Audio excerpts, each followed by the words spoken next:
Bonjour et bienvenue. La première convention annuelle de France Processus a eu lieu en novembre dernier. De nombreux intervenants de qualité se sont exprimés sur les grands enjeux actuels et sur l'importance de la démarche processus pour y faire face. Des travaux de groupe et des partages d'expériences ont également rythmé cette journée. Waïd Benchorba est directeur relations clients d'Oscaro.com. Il a présenté durant son intervention comment, grâce au processus, il est possible de simplifier le parcours client. En deuxième partie de cette vidéo a lieu la restitution de l'atelier réalisé lors de cette convention annuelle sur le thème du parcours client. Merci, bonjour tout le monde. Ça fait 15 ans que je suis dans le métier de la relation client de côté très opérationnel et je navigue de plus en plus sur des questions de transformation à la fois des organisations mais également des outils et des processus. Élément de contexte qui a été très important, c'est que moi j'arrive chez Oscaro.com fin 2019. 3 mois plus tard, on sait ce qui se passe en mars 2020 et on se retrouve, en tout cas je me retrouve un peu à la tête d'un service client totalement aveugle. Pour faire très simple, on se retrouve mi-mars avec 10 000 commandes par jour bloquées et on ne sait pas piloter ça. Alors on pilote ça très massivement avec nos transporteurs, mais par contre on ne savait pas interagir avec nos clients. Donc il n'y avait pas de processus de crise pour gérer les rappels de ces colis, pour voir avec nos clients comment on allait gérer les deuxièmes vagues de renvoi. Et concrètement, ce que l'on a décidé de faire, c'est de se dire on doit profiter de cette crise fondamentale pour refondre totalement nos outils et nos processus. À la fois de se dire comment on travaille ensemble, et puis comment est-ce que l'on fait converger le niveau de conformité de la qualité via le processus à ce moment-là. Les outils, ce n'est pas magique. Les éditeurs nous vendent des choses qui sont absolument fantastiques.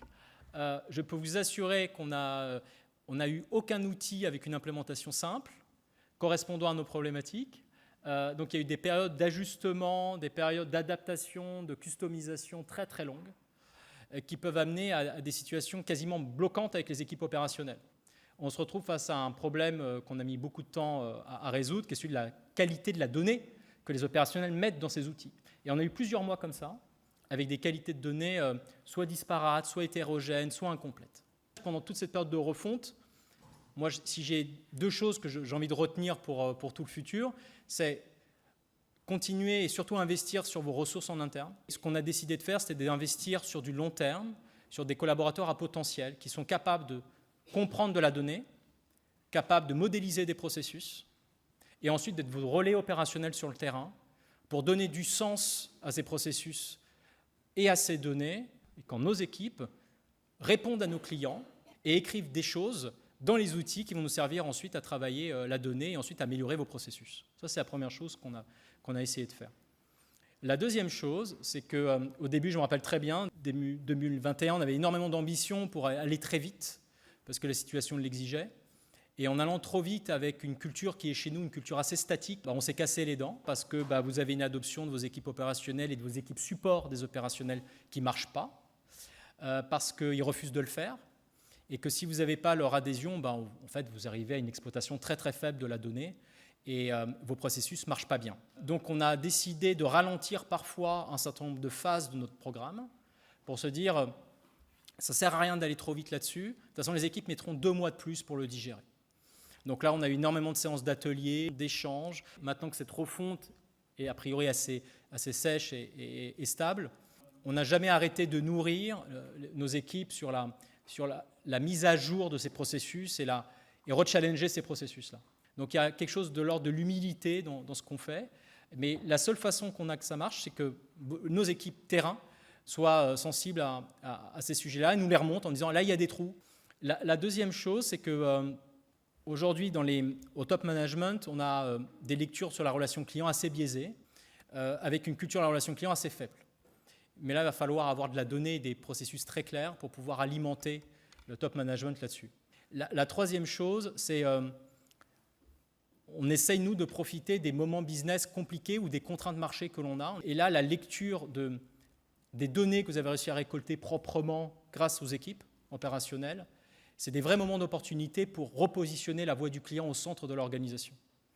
Donc j'ai envie de dire que dans l'ordre des choses, il y a la mise en place des processus, il y a la mise à jour et rechallenger vos processus, si ce n'est en temps continu, en tout cas en temps réel, avoir des diffuseurs, des ambassadeurs dans les organisations qui soient capables de pouvoir vous remonter les bonnes choses et ce qui manque.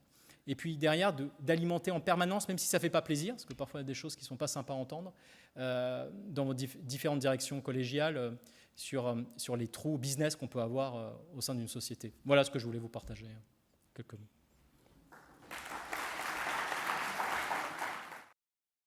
Nous vous restituons l'atelier sur le parcours client. Alors on a un moment discuté sur la différence entre parcours client et expérience client, pour finalement se dire que l'expérience elle-même contenait évidemment le ressenti et qu'elle était plus large. La vision de l'entreprise, j'ai demandé au début quelle était pour eux la définition du parcours client. Il y a une personne qui a dit que c'est la corrélation d'une ambition d'entreprise et donc une déclinaison de cette ambition avec le corollaire de comment on va intégrer les attentes des clients et comment on va s'adapter et comment on va adapter le parcours aux attentes des clients. Donc cette notion de vision, d'alignement, de l'ambition stratégique de l'entreprise et des attentes. Et tout ça, ça génère le parcours. Des choses qui étaient un petit peu moins partagées dans le groupe, c'est venu assez tardivement sur comment on gérait le prospect.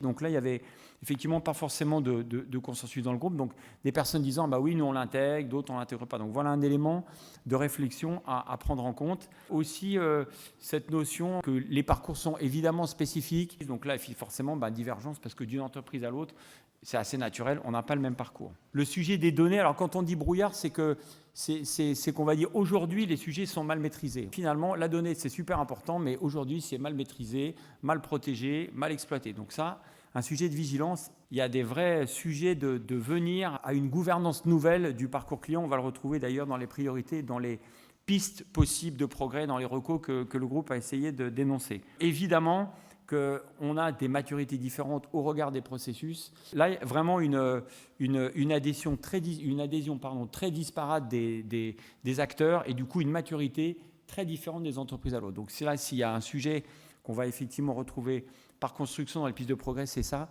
progresser sur la gouvernance et progresser sur la capacité à vraiment avoir une vision globale. Ça, c'est vraiment le sujet, avec évidemment aussi cette notion de la donnée, ce sujet de comment, là aussi, mieux partager la donnée et mieux distribuer sa contribution dans les différents processus. Donc, aller vers davantage de transversalité, vers davantage de responsabilité. Et un sujet qui a été quand même largement exprimé, c'est celui de la réactivité. Quand bien même les entreprises qui y arrivent, parce qu'il y a quand même, c'est le cas chez Oscaro, une responsabilité dédiée.